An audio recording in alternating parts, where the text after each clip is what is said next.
With the kind permission of our Honorable Chief Guest, may we begin the program, sir? Thank you, sir. A very warm and respectful good morning to the distinguished dignitaries, respected judges, and esteemed guests present here with us. On behalf of Chhattisgarh State Judicial Academy, it is my immense honor to welcome you all to the inaugural session of State Level Conference of Judicial Officers of Chhattisgarh on the theme Empowering District Judiciary Insights into Criminal and Civil Law. This is a momentous occasion for us as it is graced by the presence of Honorable Mr. Justice Surya, Judge, Supreme Court of India and Chief Guest of today's inaugural function, Honorable Mr. Justice P.S. Narasimha, Judge, Supreme Court of India, and special guest, Honorable Mr. Justice Prashant Kumar Mishra, Judge, Supreme Court of India, and distinguished guest, and Honorable Mr. Justice Ramesh Sinha, Honorable the Chief Justice, High Court of Chhattisgarh. Indeed, a galaxy of legal stalwarts together on the dais. This conference is a crucial dialogue aimed at enhancing the efficacy and dignity of district judiciary, the cornerstone of our justice delivery system. As we gather to explore the intricacies of criminal and civil law, let us remember that empowering the district judiciary is important for ensuring that justice reaches every corner of our nation, upholding the principles of fairness, equity, and rule of law. To formally commence our program, I now humbly request our guest to please rise for the national anthem. I request the technical staff to kindly play the national anthem. जनगण मन अधिनायक जय हे भारत भाग्य विधाता पंजाब सिंध गुजरात मराठा द्राविड उत्कल बंगा विंध्य हिमाचल यमुना गंगा उच्चल जलधि तरंगा तव शुभ नामे जागे तव शुभ आशीष मागे गाहे तव जय गाथा जन गण मंगलदायक जय हे भारत भाग्य विधाता जय हे जय हे जय हे जय जय जय जय हे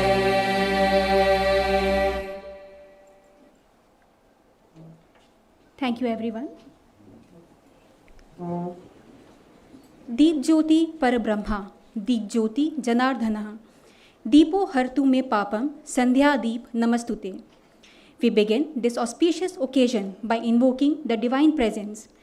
Just as the lamp dispels darkness, may this light of knowledge and justice illuminate the path ahead of us. I humbly invite the honorable dignitaries on the dais for lighting of the lamp.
Thank you, esteemed dignitaries. As a token of our profound respect and heartfelt gratitude, I request Ms. Ishani Avadhia, Civil Judge, Junior Division, to kindly felicitate Honorable Mr. Justice Surya, Judge, Supreme Court of India, with a bouquet and a memento.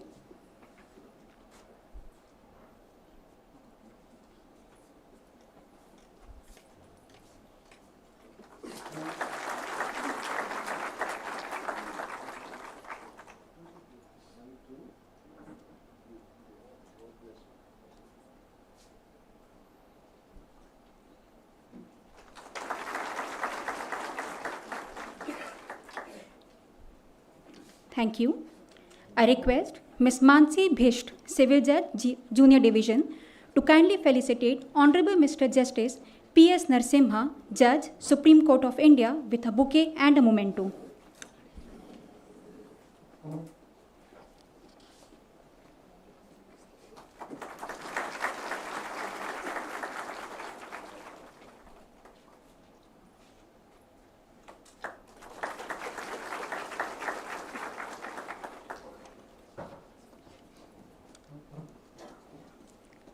Thank you. I request Ms. Riddhi Burad, Civil Judge, Junior Division, to kindly felicitate Honorable Mr. Justice Prashant Kumar Mishra, Judge, Supreme Court of India, with a bouquet and a memento.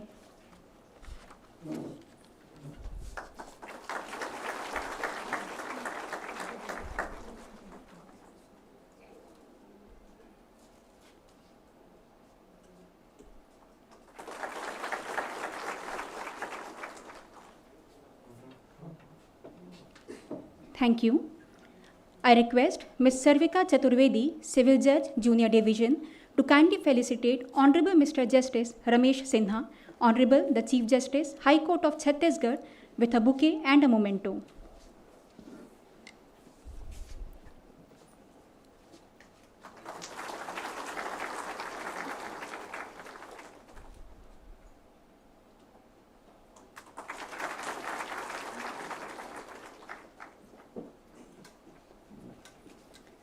Thank you. This conference carries profound significance for all of us and represents a landmark achievement in the distinguished efforts spearheaded by Honorable the Chief Justice of High Court of Chhattisgarh to elevate the proficiency and efficacy of district judiciary. Honorable Sir's vision and unwavering commitment have been instrumental in guiding us to this significant movement. It is my great privilege to invite Honorable Mr. Justice Ramesh Sinha, Honorable the Chief Justice, High Court of Chhattisgarh, to deliver the welcome and introductory address.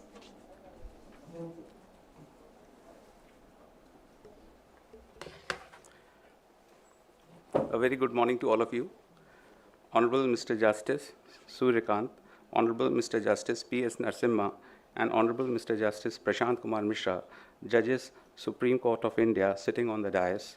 My esteemed sister, brother, judges of the High Court of Chhattisgarh, Registrar General, officers of the Registry, all the judges of the District Judiciary, other distinguished guests present, ladies and gentlemen, members of the print and electronic media. It is a matter of great honor and privilege for me to welcome Honorable Mr. Justice Surya, Judge, Supreme Court of India, who has been kind enough to accept our invitation for his gracious presence in this conference. His Lordship's judgments and legal acumen are highly esteemed within the legal fraternity. His Lordship's vast experience and expertise demonstrates a deep understanding of complex legal issues and a commitment to upholding the rule of law. Your Lordship's esteemed presence in this conference is a source of immense pride and honor for all of us. It is a matter of immense pride for me to welcome Honorable Mr. Justice P.S. Narasimha. His Lordship's impressive track record, coupled with his sharp intellect and passion for justice, make him an invaluable asset to the highest court of the land. We are honored by his presence and eager to gain from his vast reservoir of knowledge and wisdom. It gives me immense pleasure to welcome Honorable Mr. Justice Prashant Kumar Mishra, who has graciously honored us with his presence in this conference. His Lordship's distinguished journey from the High Court of Chhattisgarh to the Supreme Court exemplifies the height of excellence achievable through relentless dedication and commitment. His esteemed presence in this event is both an honor and inspiration.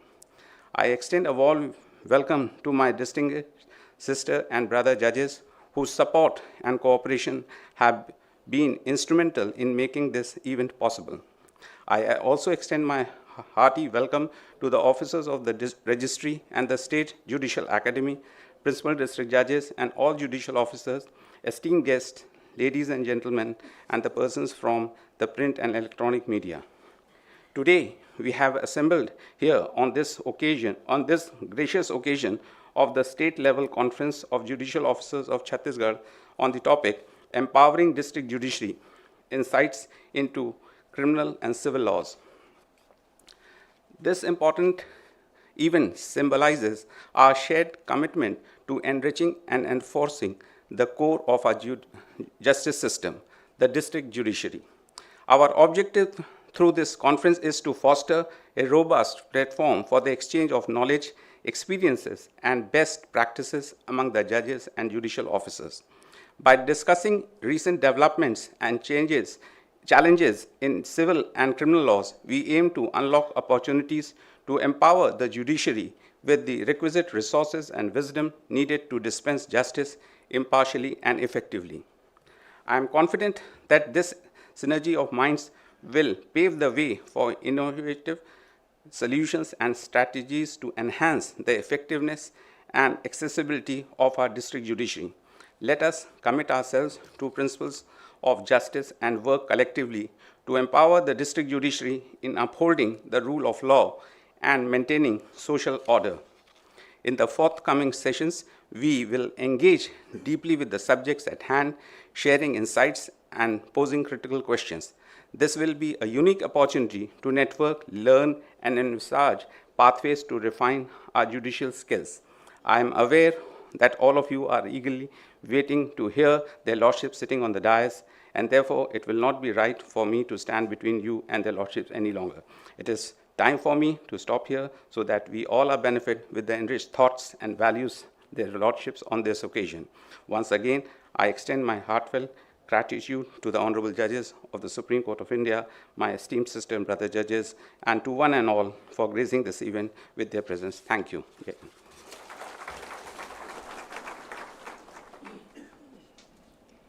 Thank you, Honorable Sir, for your inspiring and insightful address.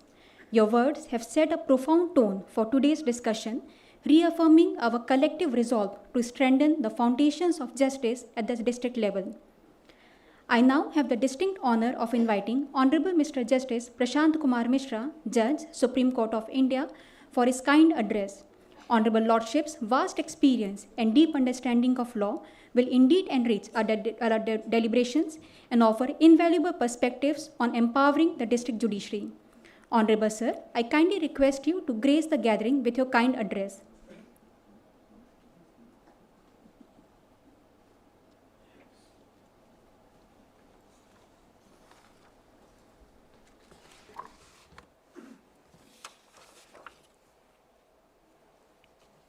Honorable Justice Surya, Honorable Justice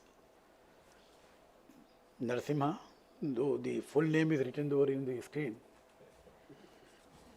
Pamidighantam S. Narasimha, Honorable Chief Justice, Justice Ramesh Sinha ji, esteemed Honorable Sister and Brother Judges of Chhattisgarh High Court, the Registrar General and members of Registry, the Director, Judicial Academy, and other officers of the Academy, the Law Secretary and his team, senior district judges, senior other district judges, though additional district judges are also district judges.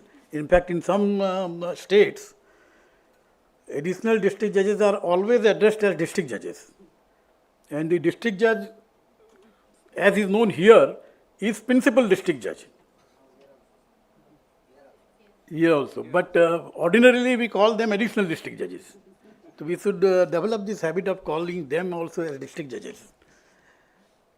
Other senior civil judges and junior civil judges whosoever is here, because all are not here, I am informed again. Very happy to be here in quick succession,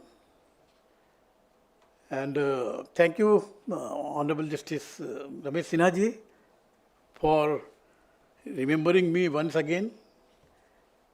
It is always, you see, coming back home and having nostalgic feeling is always great. It charges you from within. When you find yourself from the persons with whom you have navigated your career in life. And particularly when it comes to the any occasion or any function relating to the Judicial Academy, my brother and sister judges in Chhattisgarh will know that it is very close to my heart, the Judicial Academy. We are today before us having the two most eminent judges of Supreme Court, Honorable Justice Surya, with his elephantine memory and very swift working in the court.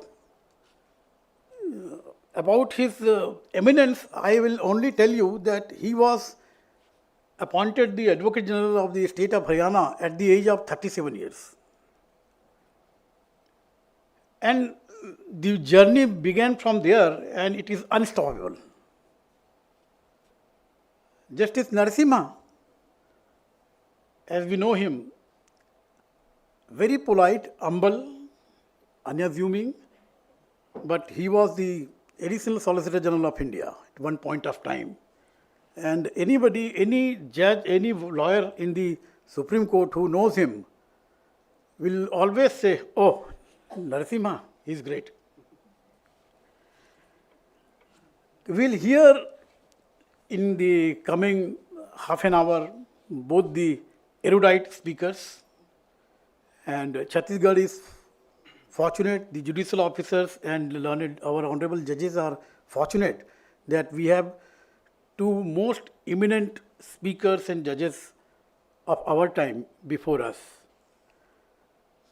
Though I have prepared a full speech which may run into 18-20 pages and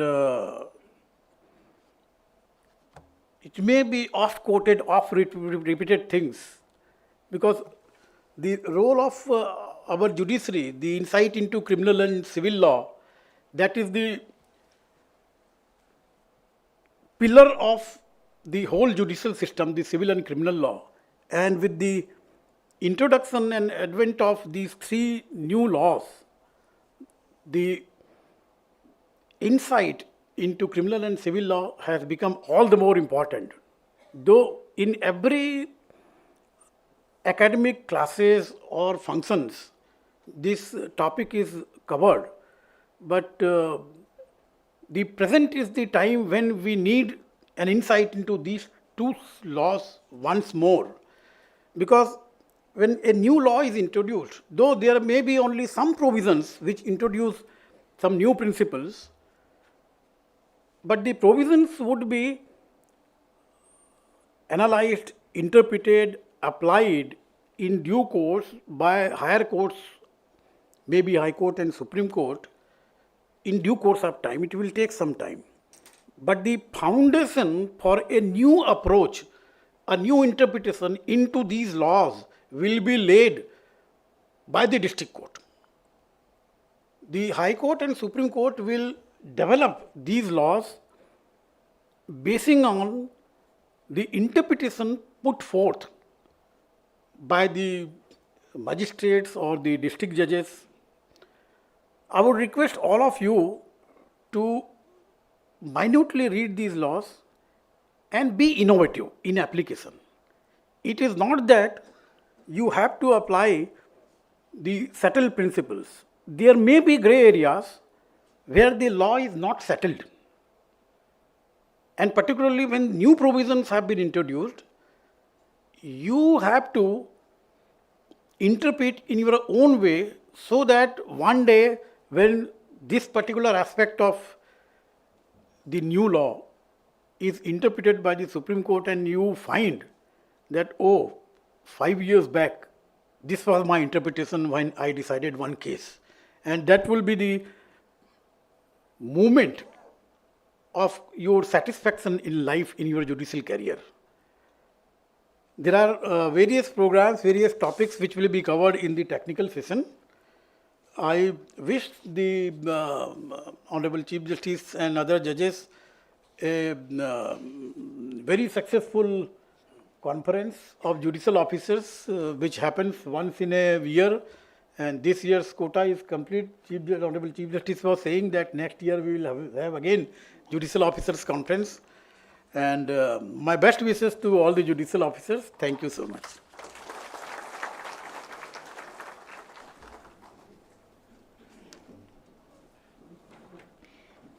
Thank you, Honorable Sir, for your enlightening and thought-provoking address. Your profound insights have added great value to our discussions and have further deepened our understanding.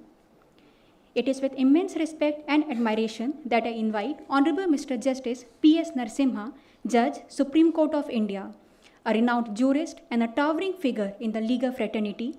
Honorable Mr. Justice Narasimha's remarkable contribution to law and his unwavering commitment to justice have left an indelible mark on the judiciary. We are truly honored to have him with us today, and we eagerly look forward for his profound insights and guidance on the critical theme of empowering the district judiciary. Honorable Lordship, may I kindly request you to deliver the keynote address.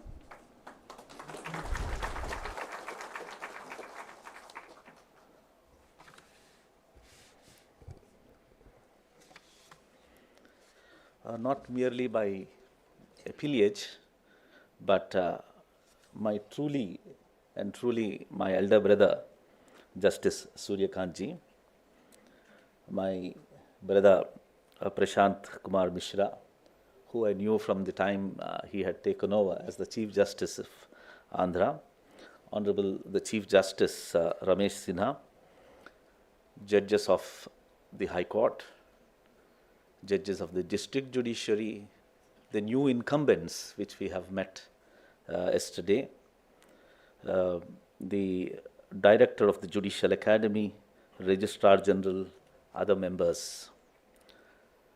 This meeting is comfortable for me for the reason that it is more or less within the family. So the first thing that we do is to share our concerns. So that way, this meeting also becomes very important for us to deal with and discuss matters which are of utmost importance. Added to that is the fact of the topic that we have. As Brother Mishra has said, it is closer to me also, empowerment of the district judiciary, insights into criminal and civil law. Civil courts, as they existed during the time of the British, had an institutional restraint within themselves that was imposed by the colonial masters for multiple reasons. And particularly when the members of the district judiciary were of Indian origin, they continued their suspicion towards how the district courts could be looked at. That is the reason why they weaned away and took away from its jurisdiction important issues like finances, because that's the only reason why British had come to our country. So tax was anyway out of the purview of the district courts. Also, matters concerning regulation of power of the exercise of the power of the state, even that was also taken away, in the sense that what was confined in the district judiciary was to decide simple civil and criminal cases. This continued for a very long time for us. And let us see what happens with the advent of the Constitution. What we generally miss out is Constitution recognized district courts as constitutional courts. They are not ordinary, not as statutory courts. They are constitutional courts, specifically mentioned, established, and deals with the working of the district courts in very much detail.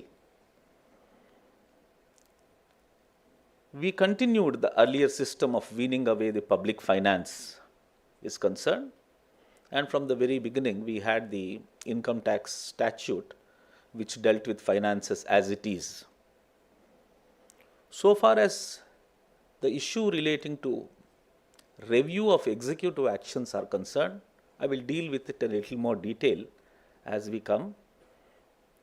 The way we have developed our civil court culture, so to say, not on the ground of constitutional interpretation, nor on the ground of statutory interpretation, we did not take a further step as visualized by the Constitution as to how the district courts could be instruments for controlling executive power.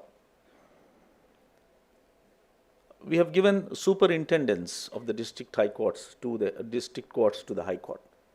One of the most important facet of it, because we have a federal economy and we had vast differences from state to state in language, culture. So therefore, Constitution very, very importantly recognizes the superintendence, beautiful expression there, superintendence by the high courts. In a recent conference in Delhi, Brother Surya has highlighted that the primary and fundamental responsibility, I would use the expression responsibility, so far as the district judiciary is concerned, is that of the high courts. High courts are not subordinate to the Supreme Court. High courts stand on their own footing as established by the Constitution. So primarily, it will be of the high courts.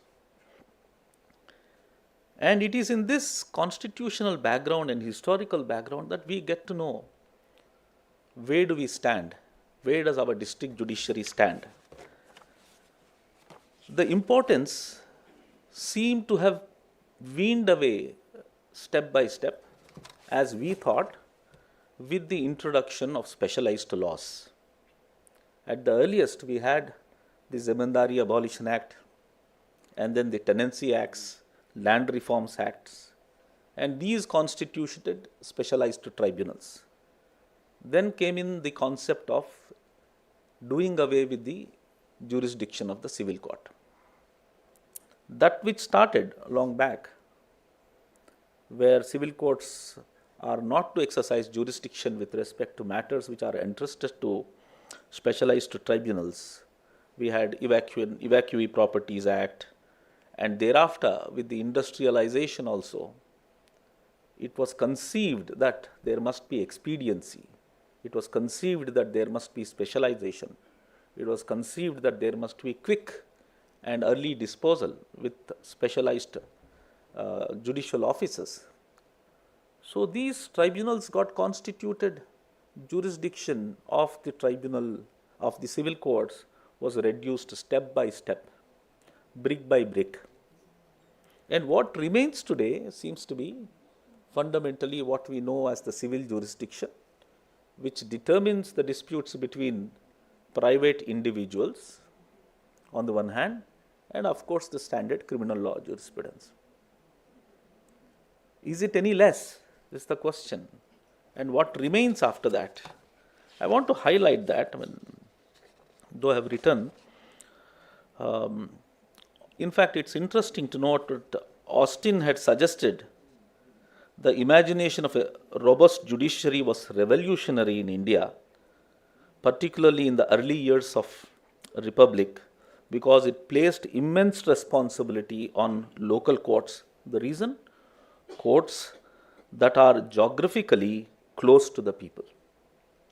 As against what happens in the High Court or even the Supreme Court, we are disconnected with the people. The connectivity of the district courts is so intense and closer, that importance that was recognized by the British, and therefore took their steps, all steps necessary to protect their power. But that seminal factor is an important factor that post-Constitution we should recognize, and that connectivity must be strengthened.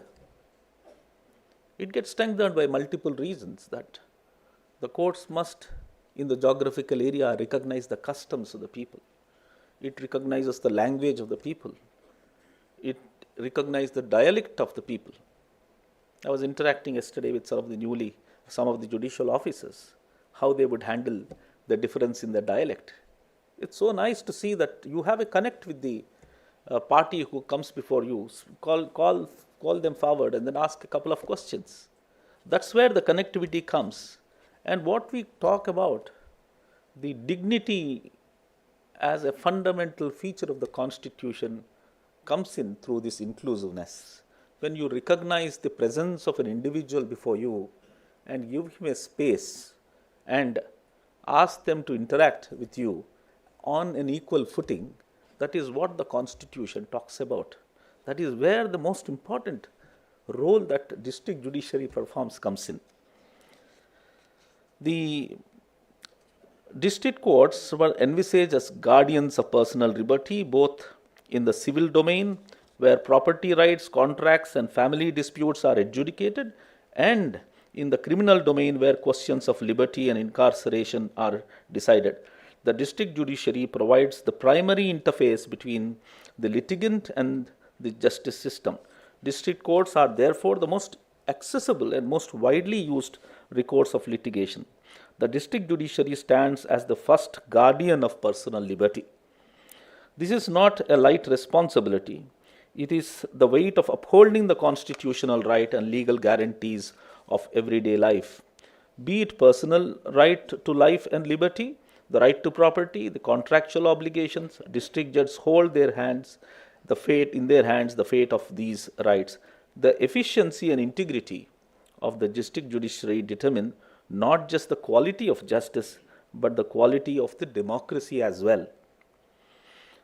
In criminal law, district courts ensures trials are fair, evidence is examined scrupulously, and that the accused is not subjected to unnecessary detention, or in cases of remand, whether the accused has been arrested legally.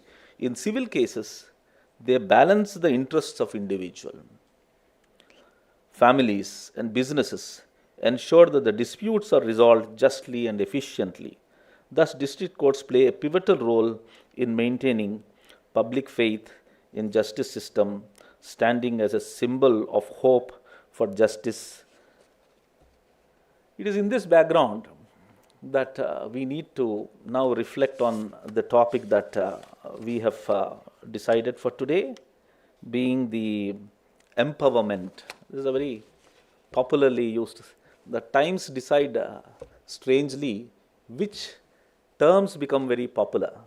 Now this empowerment is becoming again a popular expression.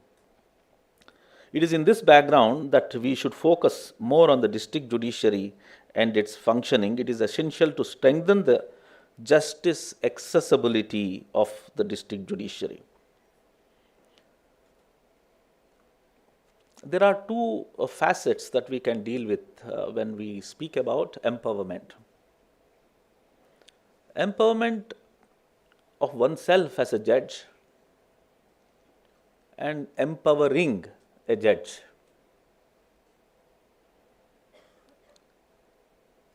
Empowerment, in a way, I can use the expression as samardhya, your capability, which includes one of the most important facets of a judge's life, sahas also.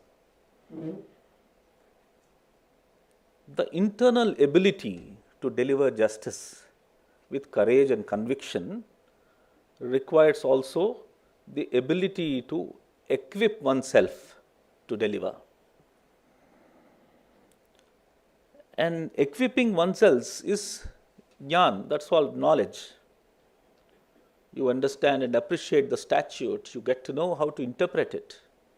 You get to know how to balance competing interests of people.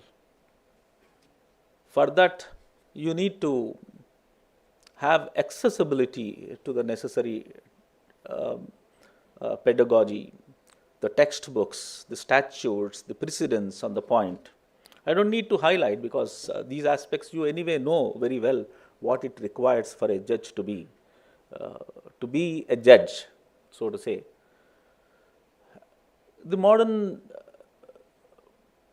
movement brings in the concept of technology as well. Now, technology requires us to enhance our capabilities. And through technology, you can deliver faster. Through technology, you can deliver with a comprehensive understanding too. You would have experienced all this. The data search is so easy. So you get to know, get to the bottom of an issue on the basis of a large data which is there before you. Added to that, we need to also remember that our ability is ever changing. What we have learnt today might become redundant tomorrow. So our capability must be upgraded all the time. A facet which we would not have bothered at any point of time is a matter of greatest concern to everybody across the world. That is, the most essential part of a judge's life is his capability of reasoning and decision making. You use technology to enable your decision making.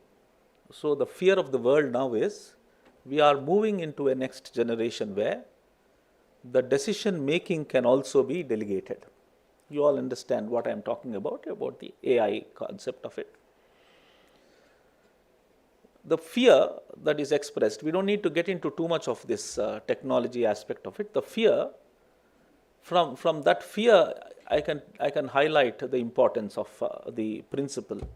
The fear is that as we get used to easy decision making through technology, the time will slowly come where the decision making could also be delegated.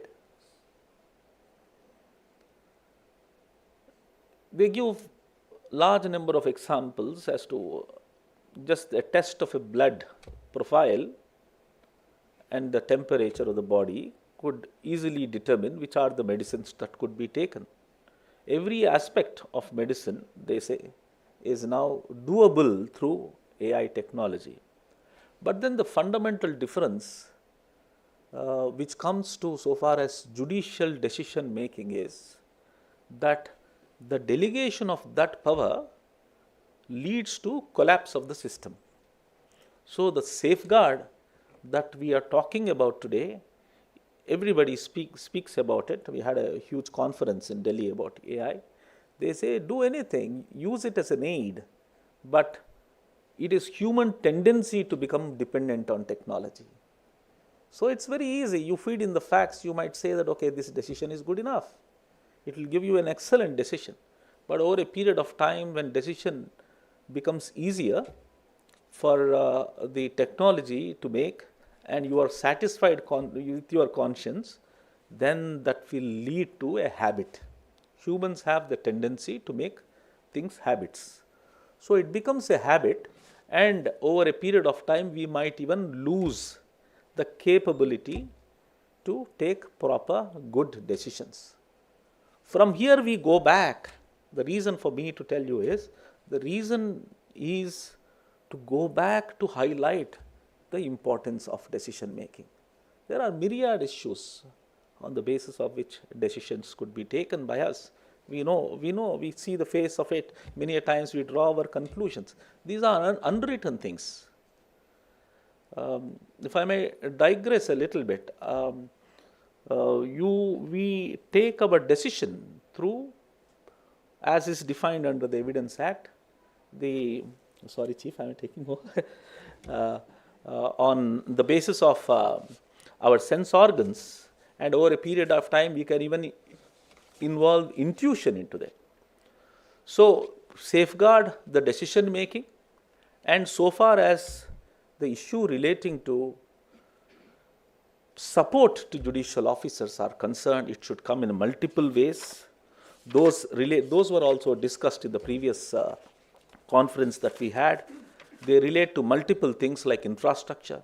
They relate to aspects such as provisioning pension of a judge, very objectively creating through the technological process the methodology of writing ACRs.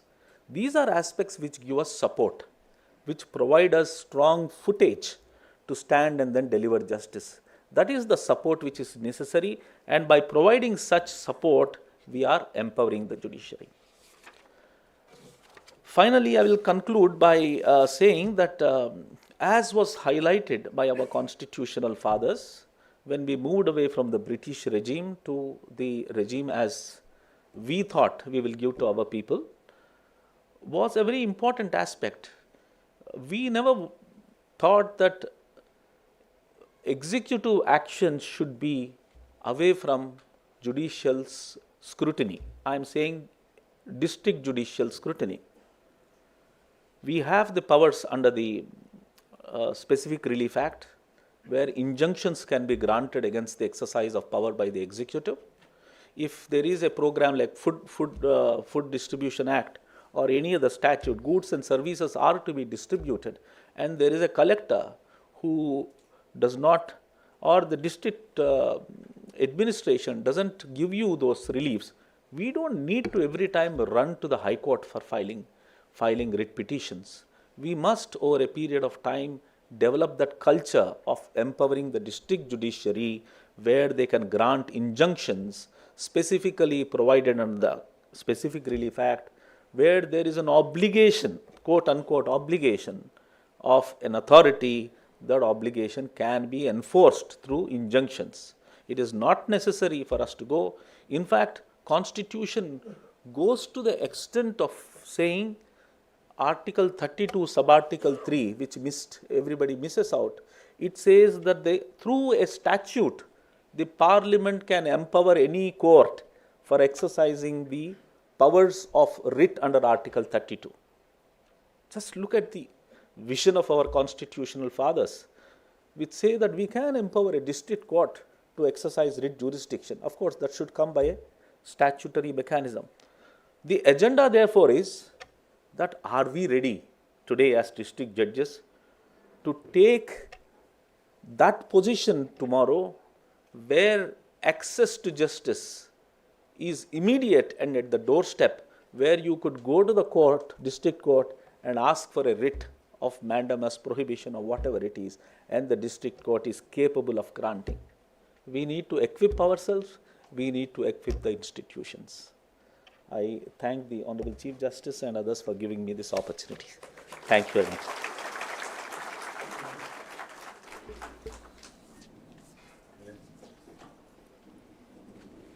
Thank you, Honorable Lordship, for the profound and inspiring keynote address.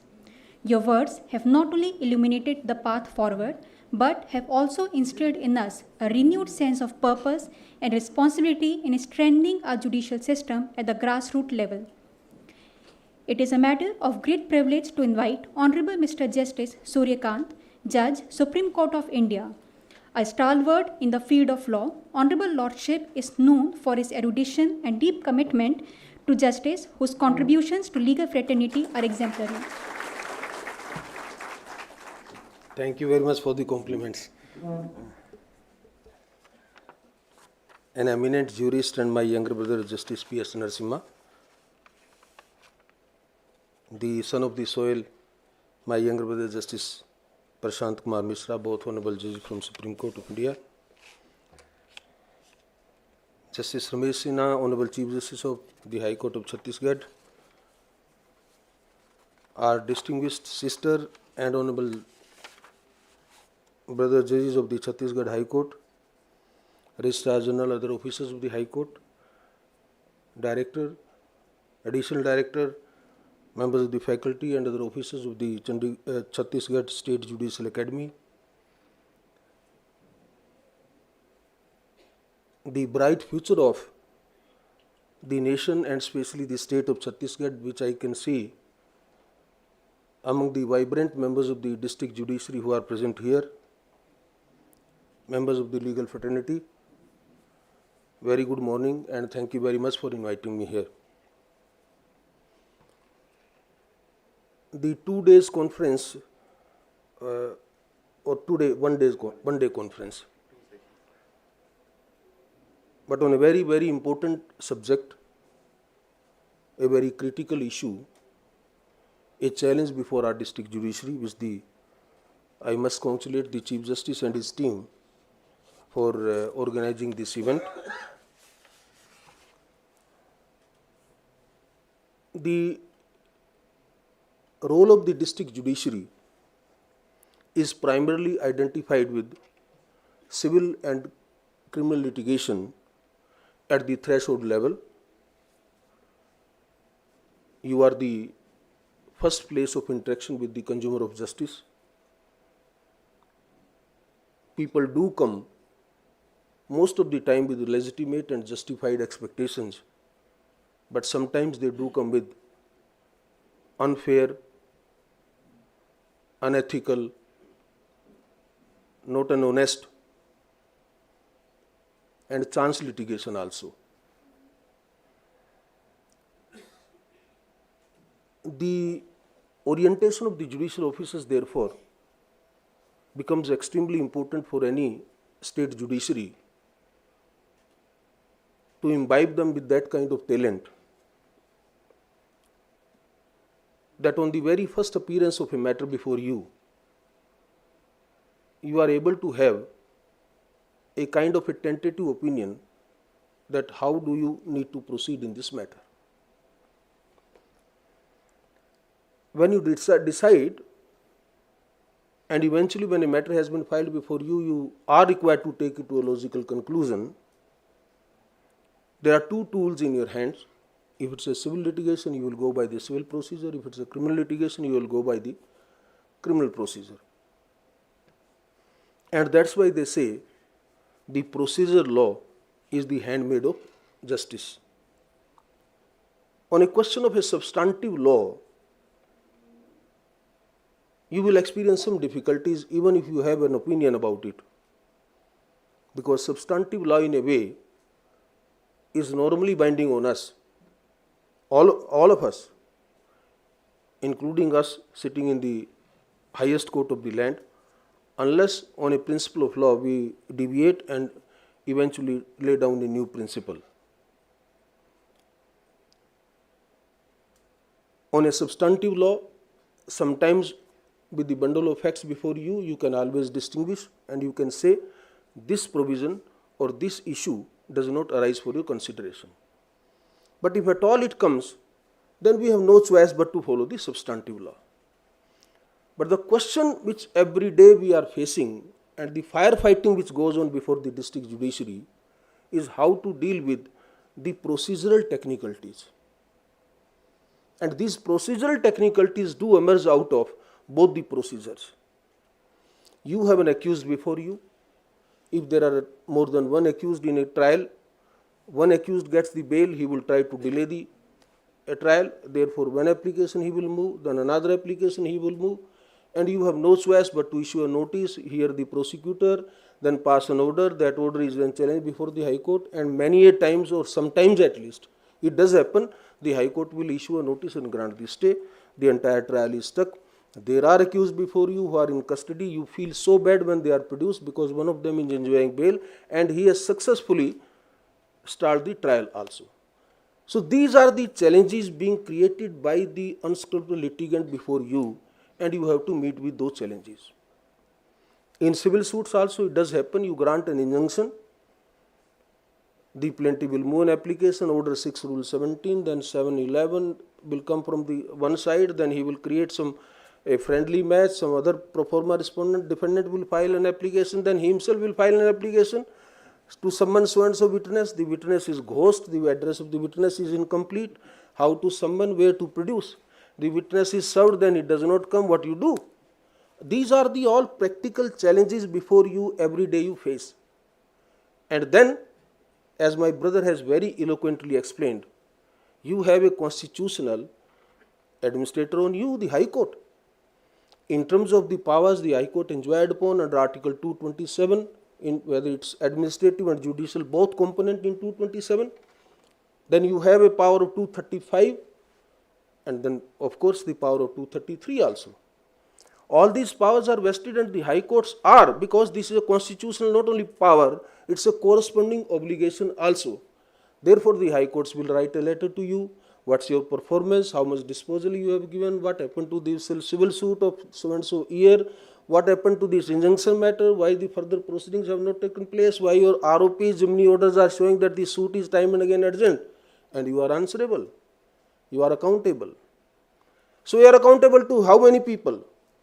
To your head of the institution, the High Court. You are accountable to that. You are accountable to your own conscience because you are a judge. You are sitting on a different chair. You are not a government officer. And your conscience sometimes pricks. that despite my best efforts, despite knowing well that this man is innocent, I am unable to decide the trial today because the evidence is yet to be examined. And then you are answerable to, the most importantly, even more than the High Court, you are answerable to the public at large, the consumer of justice. So in this predicament, when you are accountable to different forms, different stakeholders, there arises the question, the today's theme, how to streamline the process of civil and criminal law. Well, you have now a new criminal law, a new procedure. I really don't wish to talk about the procedural part because during the course of the technical sessions, I believe that some light will be thrown on it. You will be explained the nuances of the new procedure. Most of you also, by virtue of your academic habits and in any case interest and anxiety, must have seen the new procedure. Hopefully, it should streamline your day-to-day functioning and it should help you to expedite the pending trials before you. That is what I believe right now. Beyond that, I really don't wish to make any comment on the procedural part of that law. But the fundamental issue which I want to share with you is that whatever may be the procedure may say anything. My own confidence, my 21 years almost judgeship, my a fair standing in profession, I am absolutely confident that if you are determined to decide a case to take to a logical conclusion, whether it's the bar, whether it's your any person litigant before you, despite their all obnoxious efforts to stall everything, the chair which you occupy, that gives you some inner insight, which will give you the inner strength also to find out a way and take it to the logical conclusion where do you want to take it. And that can only be done when you don't make yourself subservient to the procedural part. You must become the substantive holder as a substantive law of the procedural laws before you. And you will always remember that this procedural law is only a tool before you. You are a mechanic, you are a doctor, the operation table is before you, the patient is lying. Why the procedure should delay your operational exercise? If not one tool, you will pick up the other tool. If the other tool is defunct, you will pick up the third tool. And this is how your innovative, your internal innovation, your zeal, your commitment, your a profound resolute in you that you must take the matter to a definite conclusion, that will only help you to reach that. Otherwise, the procedure will really bog down you somewhere either in the beginning of this stage or at the end of this stage. When I know, and I have been talking informally, and maybe that if I get a chance, I will talk to some of you also informally. The moment this event will be over, the officers will come to me when I speak this kind of things in different occasions also. They will come, Lordship, sir, you have said like this, but the moment I will pass an order, if the High Court takes action against me, what you will do for me? That's a very pertinent question. That's a very important question. But fortunately today, my sister and my brothers are also sitting here. So when we talk of the procedural part or the impediments which are being created before the district judiciary, the institution which has the fatherly responsibility on you will also take a call. All my brothers and sisters are here. They will also understand this part. But therefore, this is not to be an individual approach to a particular situation. It has to be an institutional approach. And if all of you are sitting together, resolve and determine with the institutional approach, I am quite sure the High Court will protect you, the High Court will promote you, the High Court will definitely take up your cause before any other institution also. But that resolute, as I said, that commitment must come from you as an institution. Individual you may not be able to fight, but as an institution you can do, as an organization you can do. Long back, when we expect so many things from you, there is a reason. You know very well, all of you. When the Supreme Court draw distinction between you and the officers, the public servants, there were reasons. Because you are not public servants. Despite the fact that your service conditions may not be as good as the civil servants, despite the fact that your working load is much more than the civil servants, despite the fact that you do not get so much amenities and the public importance, but still, why you have been put at a very higher pedestal as compared to the officers? The reason is obvious. Because you are constitutional functionary. The district judiciary has been recognized as an important organ and competent in the constitution itself. Not the civil servants, not the government servants. That's why the expression used for them by right from the British era is something different as compared to you. You occupy a chair where you need to be dispassionate, impartial, empathic, compassion, equitable. Where are these considerations expected from civil servants? You are a completely distinct character. You are made for it. Therefore, take yourself a unique and a distinct entity in this civil society. And having identified that, then you will further see that what is the responsibility God has given to you. That superpower, that supernatural power has assigned you that seat. An unknown person who has not seen your face, who does not know you by name, who does not know your qualification, who does not know your background, he comes and he submits his cause before you, knowing and thinking and presuming that it is you only who will render justice to him. It's not a small thing. It's a great trust. And by that, human being who is born and by nature does not trust anyone. It's a great thing. And that responsibility, my dear young officers, you need to realize and understand. As the Honorable Chief Justice pointed out, I was 37 years old when I became Advocate General. My brother Prashant has also held this responsibility here. But I am only telling you one thing. When I was being persuaded to become High Court Judge, only one instance I am sharing with you that you will appreciate. The day I completed 40, they were insisting me to give my consent to become a High Court Judge.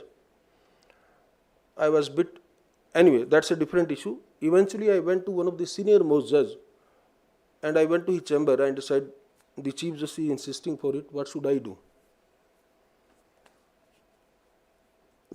You remember, some of you will remember that in 90s there was a transfer policy of the High Court judges and it was uniform policy. So in our High Court also, almost 50% judges were outsider. The judge I am talking was also outsider. Very fond of Urdu Shairi. Then instead of directly answering, he narrated a शेर और मैं आपसे share कर रहा हूँ वो शायद आपको समझ में आ जाएगा. उसने मुझे ये कहा, सूर्यकांत, ये इश्क नहीं आशा, बस इतना समझ लीजिए आग का दरिया है और डूब के जाना है. तो this is the responsibility on a judicial officer. तो हमने भी उनको कहा जी अगर ऐसी बात हो तो हम भी तैर के देख लेंगे इसमें. तो this is how then I give the consent. देखिए, आज थोड़ा सा सिस्टम मैं आपसे थोड़ा सा हिंदी में जानबूझ करके रूबरू होना चाहता हूं. हालात थोड़े से बदले हैं. जो पहले जुडिशरी थी, लोगों में उस वक्त कनेक्टिविटी कम थी, एक्सपेक्टेशंस भी कम थी, सोसाइटी के अपने एथिक्स और मोरल्स भी बहुत हाई थे. लोग लिटिगेशन को बहुत ज़्यादा लाइक नहीं करते थे, बहुत लास्ट रिजोर्ट माना जाता था. अभी मैंने थोड़ी देर पहले आपको एक वर्ड यूज़ किया, चांस लिटिगेशन. इस वक्त सोसाइटी में लिटिगेंट्स की एक बहुत बड़ी गैम्बलर्स की एक क्लास क्रिएट हो गई है। वो आते हैं, वो हाई कोर्ट में भी आते हैं, सुप्रीम कोर्ट में भी आते हैं, रात को हमें उनका ब्रीफ पढ़ना पड़ता है, सुबह ये डिसाइड करने के लिए तुम्हारी फ्रिवोलस पिटीशन है, डिसमिस करेंगे, लेकिन जो उन्होंने आधा घंटा, घंटा 15 मिनट हमारा खराब करना था वो कर दिया। हाई कोर्ट में भी ऐसे होता था, ये सेम आपके साथ भी ऐसे ही होता है। प्लेंट आ गई है, जैसे मैंने कहा कि आपको पता लग जाता है, ऐसी बात नहीं है, आप भी समझ जाते हैं 1 मिनट में कि साहब झूठा फ्रॉड केस है, लेकिन आपको इस सच्चाई तक पहुंचने के लिए उस प्रोसीजर से निकलना है। तो वो बात जो शुरू में मैंने एक्सप्लेन की, मैं वही बात बस दोहरा रहा हूं कि जब आपको ये लग जाए कि इसमें पहुंचना है तो उसमें जल्दी भी मत कीजिए, इतनी जल्दी कि उसको कोई शक शुबा हो जाए कि आपका केस का, इतनी देर भी मत कीजिए कि उसको फायदा हो जाए नाजायज, और उसको इस ढंग से पहुंचाइए कि लास्ट में उसको भी और उसके पड़ोसी को भी ये मैसेज जरूर चला जाए कि झूठे बेबुनियाद फ्रिवोलस केसेस के लिए हमारे यहाँ पे कोई जगह नहीं है। ये मैसेज देना बहुत ज़रूरी है, और ये एक स्ट्रॉन्ग डिस्ट्रिक्ट जुडिशरी दे सकती है, क्योंकि हमने कहा 70% केस आप तक आते हैं, उसके बाद हमारे पास हाई कोर्ट्स में कितने आएंगे और सुप्रीम कोर्ट में कितने लोग अफोर्ड कर सकते हैं। तो जो बेसिक फोर्ट है, जो जुडिशियल फोर्ट जिसको बोलते हैं, वो आपके पास है। आपको लड़ाई लड़नी है, आपसे कितने लोग फिल्टर होकर के हाई कोर्ट में जाएंगे ये आपको देखना है। और हाई कोर्ट और सुप्रीम कोर्ट की लिटिगेशन की पेंडेंसी वो आप पे बहुत बड़ा लार्जली डिपेंड करती है। आप जितना बोल्डली, जितना निष्पक्ष होकर के, निष्पक्ष आप हैं, लेकिन निष्पक्ष में क्या हो गया हमारी डिस्ट्रिक्ट जुडिशरी में, थोड़ा सा एक साइकोफियर क्रिएट हो गया है। You must get out of this psycho fear. Psycho fear in granting bail, when you will grant bail, the complainant party will make a complaint against you. We are aware of this part. He will make a complaint. His lawyer, who is a disgruntled, frustrated element, he will make a complaint. Even if the complainant does not want, the lawyer will justify his losing the case, granting bail. He will insist him that make a complaint. But then, once your conscience is clear, why should you bother about that complaint? And with greatest respect, if the High Court asks you to give explanation, unless there is, if there are orders some tainted with some extraneous consideration, something different. My greatest respect to everyone is that if you pass a perfect judicial order according to your conscience, following the law, and absolutely a reasoned judgment which you are satisfied is absolutely correct as per law, you are not accountable to anyone on administrative side. You are only accountable, and not that too, your court is accountable on judicial side. Your order may be upheld, your order may be set aside. Even if your order is set aside, so what? If there is a Supreme Court, probably 40 to 50% of our judgment will also be set aside. So don't go by this perception that merely because your order is tomorrow set aside in appellate jurisdiction and therefore you are wrong. No, it's not. That appellate form can be wrong. And many a times it happens. You must have seen it. The judgment by a civil court at the original jurisdiction, trial jurisdiction, is eventually upheld by the Supreme Court by setting aside that of the first appellate court and the second appellate court. It so happens.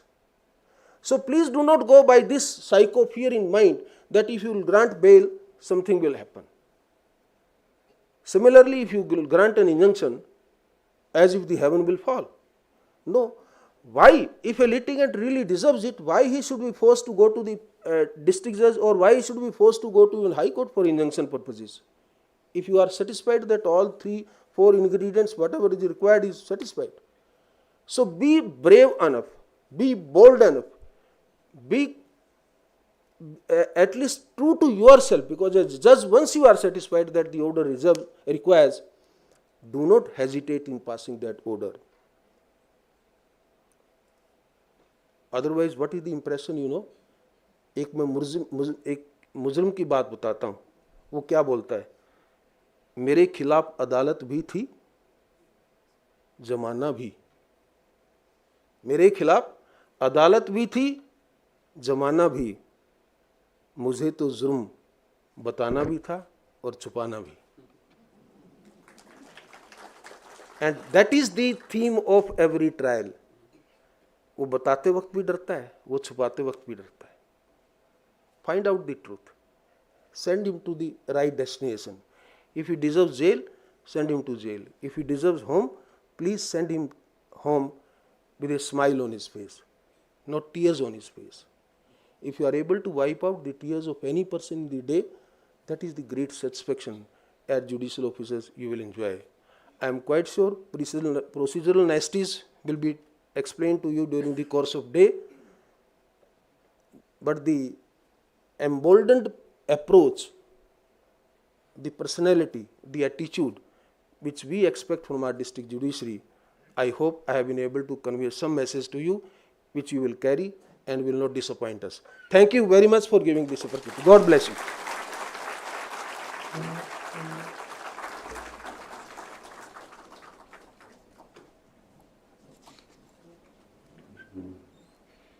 Thank you, Honorable Sir, for your remarkable and illuminating special address. Your eloquence and profound reflections have not only enlightened us, but have also invigorated our commitment to advancing justice and upholding the values that underpin our legal system. To mark this momentous occasion, our esteemed dignitaries will be unveiling a significant book on District Courts of Chhattisgarh.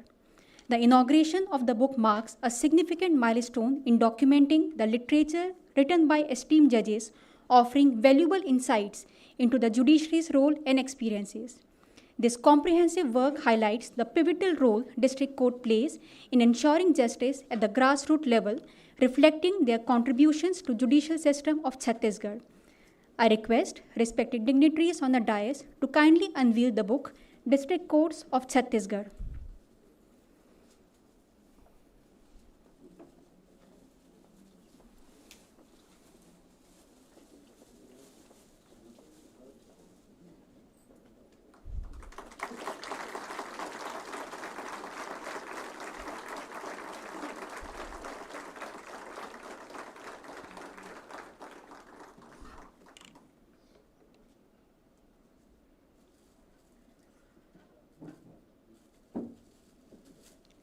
Thank you, esteemed dignitaries. As we approach to the conclusion of inaugural function, I request Honorable Mr. Justice Sanjay K. Agarwal, Judge, High Court of Chhattisgarh, and Chairman, Committee to Monitor the Functioning of Chhattisgarh State Judicial Academy, to kindly propose vote of thanks.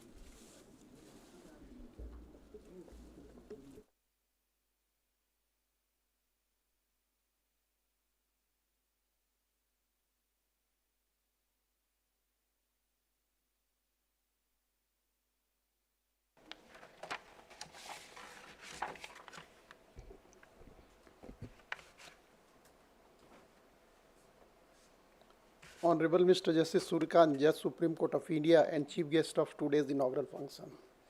Special guest, Honorable Mr. Justice P.S. Narasimha, Judge Supreme Court of India. Distinguished guest, Honorable Mr. Justice Prashant Kumar Mishra, Judge Supreme Court of India. Honorable Mr. Justice Ramesh Sinha, Chief Justice of Chhattisgarh High Court. My esteemed sister and brother judges, the officers of Chhattisgarh Judicial Academy, the Registrar General Registry officers, the judicial officers who have come from all over the state, and members of print and electronic media. As we draw to close of this enriching inaugural session of the state level conference on empowering district judiciary insights into criminal and civil law, it is my profound privilege to extend my heartfelt gratitude on behalf of Chhattisgarh State Judicial Academy. First and foremost, I wish to extend a heartfelt thanks to Honorable Mr. Justice Surya, Judge Supreme Court of India, for his Lordship's special address. His Lordship's contribution in development of legal principles through landmark decisions such as the Kumar versus Union of India on judicial review and departmental inquiry. Judicial review seeks to ensure fairness in treatment and not fairness in conclusion. And Baban Rao versus Smart Builders on the importance of the word final and binding in arbitration agreement. The lack of express mention of word final binding doesn't mean that a valid arbitration clause doesn't exist is remarkable. His Lordship has several other notable judgments to his credit, such as abrogation of Article 370 of the Constitution of India, one rank, one pension. His Lordship is committed to individual rights and social justice. His Lordship deep understanding of legal principles and its application continues to guide us. We are honored by His Lordship's gracious presence and special address in this conference. Now I extend my profound gratitude to Honorable Mr. Justice P.S. Narasimha, Judge Supreme Court of India, for delivering the keynote address. His Lordship's distinguished career, marked by your Lordships directly from the bar to Supreme Court, is an inspiration to all of us. His Lordship's significant contribution in the development of constitutional jurisprudence, both as a renowned Additional Solicitor General of India and Judge of Supreme Court of India, is unprecedented. His Lordship's significant role in notable judgments like Supriya Chakravarti vs. Union of India on same-sex marriage verdict, Ashwani Kumar vs. the Union of India, expeditious disposal of criminal cases against MPs and MLA, Sita Soren vs. Union of India on legislative immunity for lawmakers facing bribery charges, and in the matter of All India Judges Association vs. Union of India and others on right incentives and promisal opportunities to judicial officers, has significantly enriched the legal discourse in our country. His Lordship has profoundly influenced the interpretation of law and its impact on society. We are truly privileged to have benefited from His Lordship's wisdom today. I would also express my sincere thanks to Honorable Mr. Justice Prashant Kumar Mishra, Judge Supreme Court of India, for his insightful address. His Lordship journey from being the first judge from the Chhattisgarh to be elevated to Supreme Court is a source of immense pride and inspiration for all of us. His Lordship's steadfast commitment to justice, exemplified by landmark judgments delivered in the matter of UP Roadways, retired officials and Officers Association vs. State of Uttar Pradesh, wherein it has been observed by His Lordship that a pension is right and not a bounty. It is a constitutional right for which an employee is entitled on his retirement. However, pension can be claimed only when it is permissible under the relevant rule or scheme. His Lordship's contribution in the administrative and judicial capacities have left an indelible mark on the legal landscape of Chhattisgarh, and for which we are deeply grateful, sir. I also extend my deepest appreciation to Honorable Chief Justice Mr. Ramesh Sinha. Sir, your visionary leadership and unwavering commitment to the advancement of our judiciary have paved the way for this significant gathering. This conference, graced by the presence of such illustrious legal luminary, is a testament to your foresight in strengthening the judicial framework at district level. We are indeed fortunate to be part of this initiative under your esteemed guidance. Furthermore, I extend my gratitude to all my sister and brother judges present here, the officers of Chhattisgarh Judicial Academy, the registry officers, the judicial officers, and the members of print and electronic media. Your active participation and commitment to the cause of justice reinforces the very foundation of our judicial system. I am also thankful to the members of print and electronic media. Now, I would like to quote a phrase that enfolds the essence of our collective endeavor. I quote, "The law is not an end in itself, nor does it provide an end. It is a tool, a means to greater goal of justice, equity, and peace," unquote. May this conference be a stepping stone towards a more empowered and enlightened district judiciary, one that continues to uphold the principles of justice with unwavering dedication. Thank you all. May we continue to work together for the betterment of our judicial system and society at large. Jai Hind, Jai Chhattisgarh.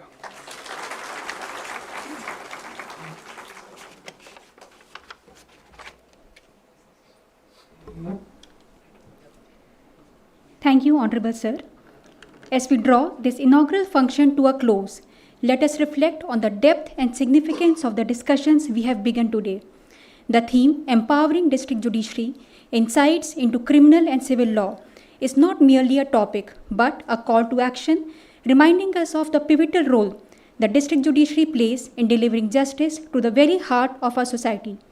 The wisdom shared by our esteemed speakers has set the stage for a day of rich, meaningful dialogue that will inspire us all to further strengthen the foundations of our legal system. May I now request everyone to please rise for the national anthem. I request the technical staff to kindly play the national anthem.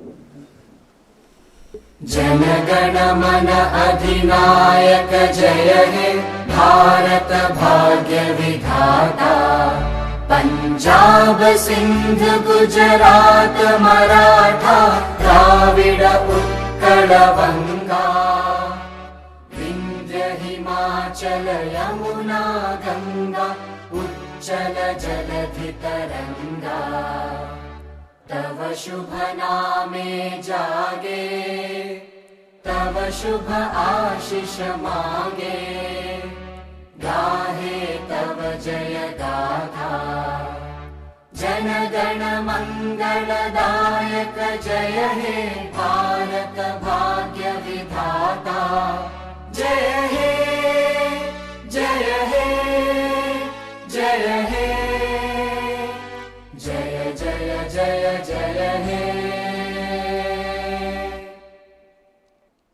Thank you, everyone.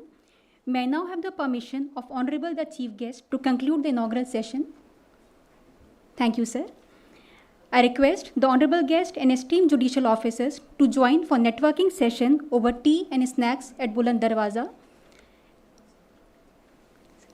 Respected guests are kindly requested to reconvene at 12.